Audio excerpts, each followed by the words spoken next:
There are a few different variations of this comment, and I know I don't need to like justify it, but I think it's also important to like, you know, defend also all the other people who related so heavily to this video and know that like sometimes this is just your truth. This is just what you have to go through. So I did not get off my parents' health insurance until a few weeks ago.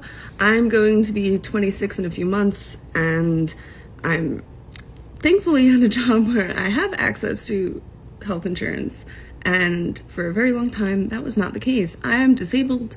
I use multiple mobility aids. I have 12 diagnoses. I can't walk. I have fainting issues, all these things. I can't really take care of myself that well. About 6 months ago, I saw my parents and I was using my cane, and I got very heavily berated in that moment, and I did not see them in person up until yesterday. It was in June. It was in June? Okay. I also have a younger brother who's 17, and the last thing I want to do is abandon somebody who is actively always in that environment.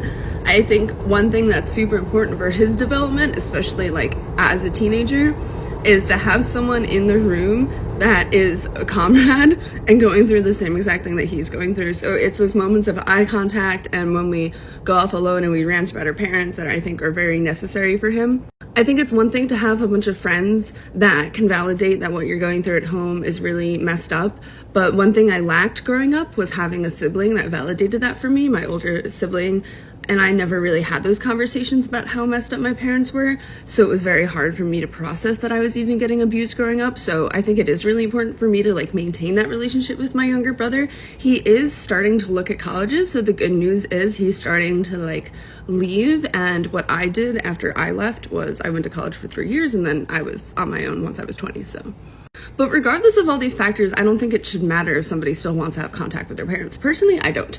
I barely talk to them. When they call me, I barely answer, and we don't have much of a relationship right now.